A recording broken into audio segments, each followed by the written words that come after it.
All right, now to our first conversation. The federal government has opened the bidding process for the concession of some of the federal highways under its Highway Development Management Initiative, with 11 companies out of the earlier shortlisted 18 companies coming out successful in the value-added concession. The Highway Development Management Initiative was launched to further attract private sector funds to roads construction and rehabilitation across the country. Well, we have with us Bolaho Lojide, Executive Director at DMA Advisory Services Limited and expert public policy analyst, joining us on Business Morning. Great to have you. Good morning. Good morning. Nice to be here. Yeah. So looking at this now, what are some of the successes, of the Highway Development Management Initiative so far? Well, so far, in my opinion, I think it's trying to set a pace in how PPP should be done with a high level of transparency. Research has shown that one of the problems that PPP suffers, especially in the developing world, is the level of transparency that is brought into the process. So you bring in the private sector in, and people are not aware of what the process is all about. But in this particular instance, when I first saw, there was a launching, I was like, okay, what is this HDMI? So I put it on Google, and it took me to a website. I was able to get into the website and see a lot of information, including, a memorandum of about 90-page information memorandum about the roads, prepared by KPMG. So I saw all the other partners that they're working with right at, and that kind of, made me warm up to the project, and I've been following up on the project ever since then. Quite interesting. Then it has also gone through the RFQ process. That's a request for quotation, in which I think about 75 people went in with that. And the RFQ was also made available online. So you could go there, look at the conditions, what is the requirement, and you can put in your application. It's a high level of transparency. That is what I found most interesting about it so far. So the RFQ has gone, and then we're now at the RFP stage. So from 75 that put in for the RFQ, 18 got shortlisted. Out of the 18, 11 has now put in for the RFP. Okay, but, looking at this strategy, how do you see it benefiting the Nigerian economy? Wow, yeah, very, very important question. One thing that the Nigerians on the average can agree on is that the public money is not enough to bridge the infrastructure gap we have in this country. And if you take a look at money in the private sector, you will see that every time that the government comes out and say, I want to raise a bond of 100 billion, it will get like 150, 200. So it will be the government that is saying, okay, it is 100 I asked for, so let me return all this. Or if I can take more, let me take a little bit more. What that shows us is that while the government is struggling with money, there is money in the private sector. So how do we bring in the private capital and the private competence, the management competence, into delivery of public goods? That is what I think the ministry is trying to do. Let's bring that capital. You guys have the money, right? That's fine. You have the management competence. That's good. Can we partner and deliver infrastructure? Can we deliver public goods? That's essentially what it is all about. So part of the cost that we are all carrying in this country is actually cost of infrastructure. So when I produce a good, even if it's farm produce, over 40% of some categories of farm produce in Nigeria get rotten. And one of the reasons they get rotten, is transportation. Right. You can't get it to the location where they consume in good time. The roads are not there, the infrastructure is not there. So if you can use private capital to fast track infrastructure, it's a laudable idea to look at. Quite. And, I say another bidding process, was opened recently. But what's the process and how does it ensure that, capable companies are actually contracted at this point? Fantastic. The conditions are set. which is what they have done right from the RFQ stage. So some people could not even meet the RFQ, so you shortlist yourself. You don't bother to apply. Then out of those that applied, there are certain evaluation metrics that are set. So you say, okay, if you are going to do this, you must have this, you must have that, you must have that. You must be able to do this, you must be able to do this and this.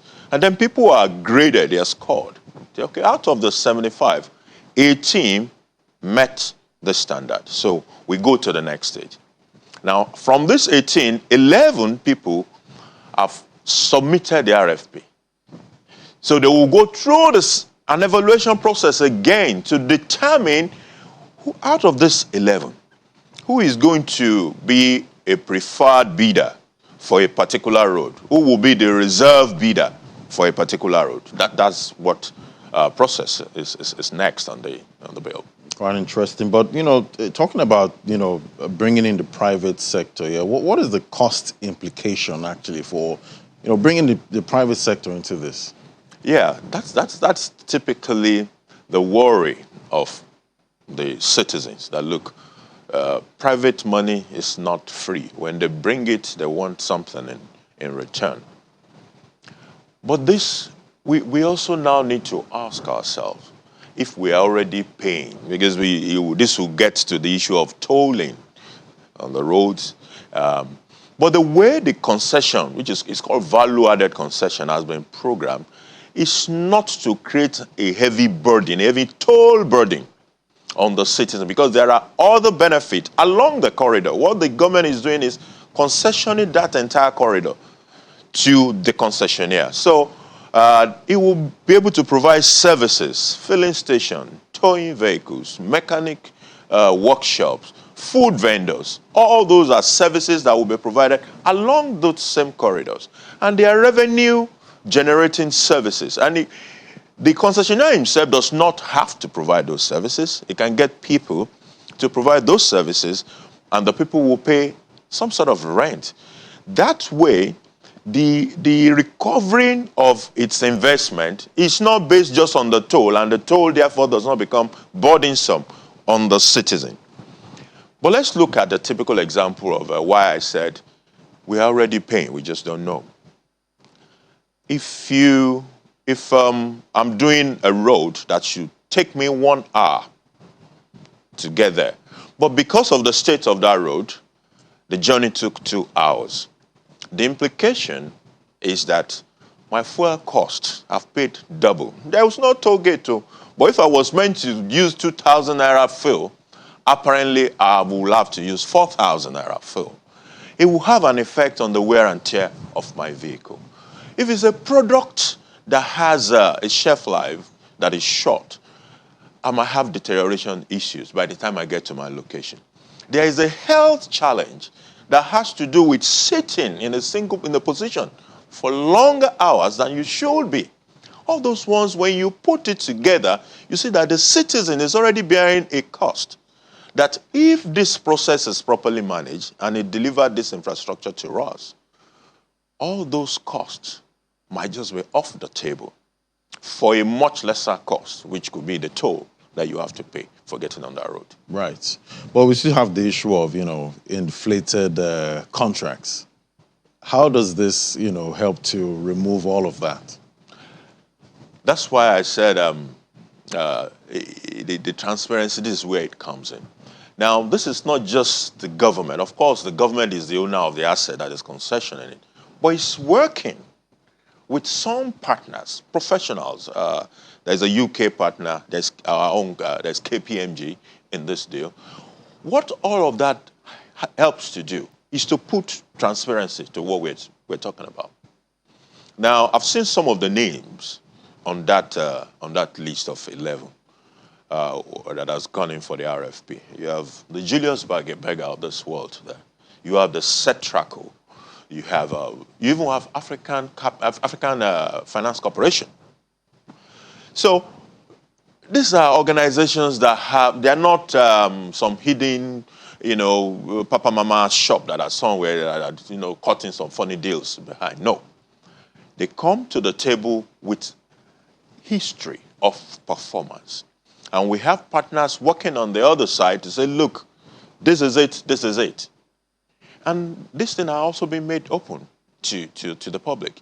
So I believe that transparency, because what you're saying still borders on transparency. Exactly. Will this be inflated? It's not even a contract anyway.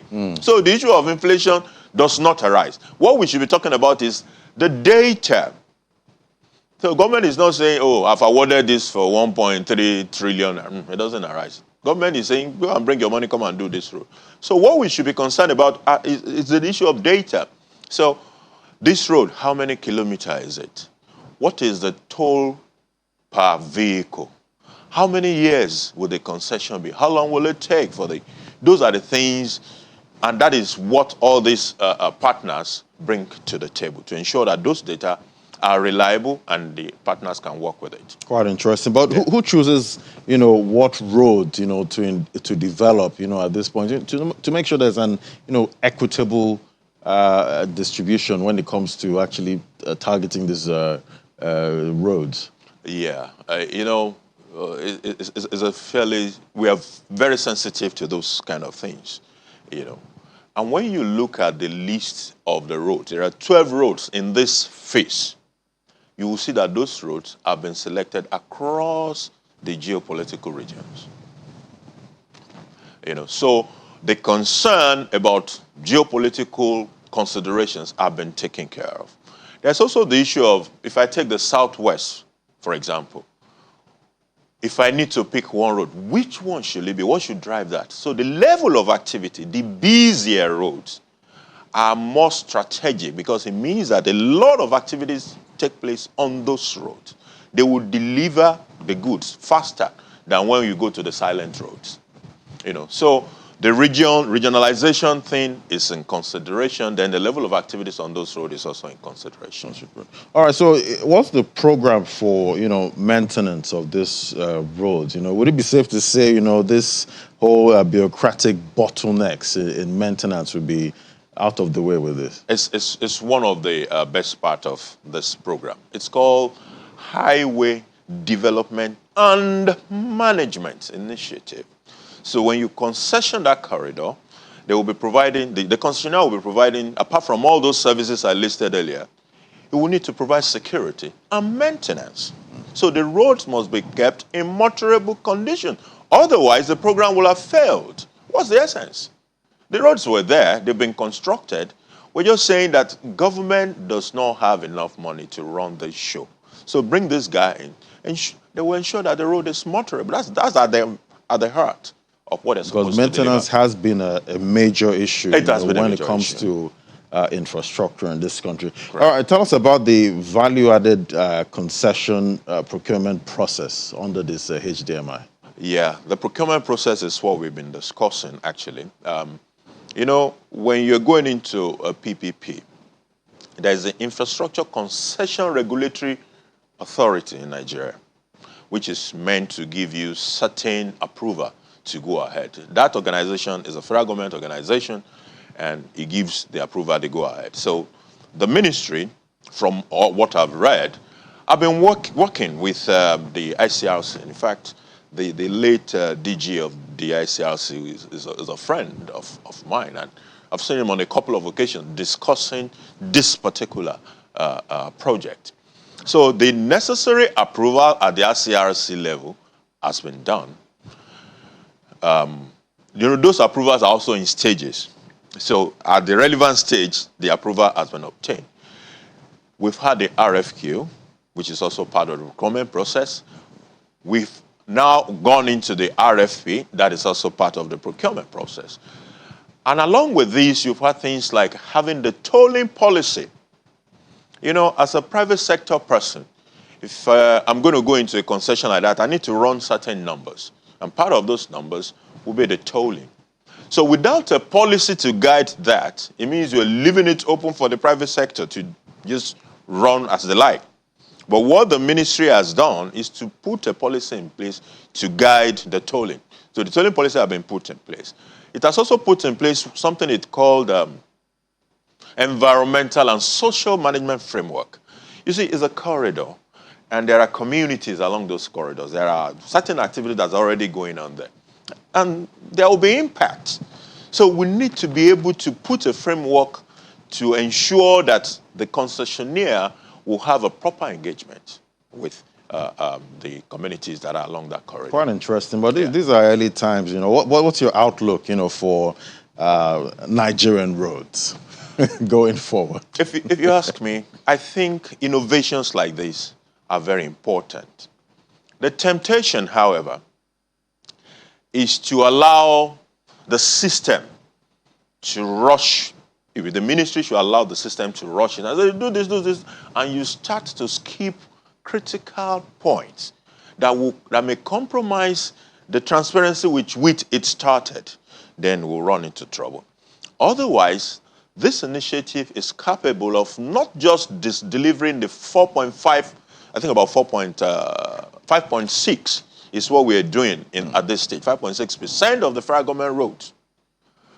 But according to the ministry, about 14.3% of the road qualifies for this same initiative. If we fail at the 5.6, we will have problem executing up to the 14.3 that we do. So we need to keep this working and work it properly. All right, we'll keep tracking, this initiative, see how everything plays out. Thank you so much, Dr. Bola Olojide, Executive Director of DMA Advisory Services. It was great having you on the program today. Thank you so much. The pleasure is mine. Thank you, too. All right, so after the break, we get an outlook of innovation and trends in Nigeria's financial sector. That's in a moment. Do stay with us. This is Business Morning.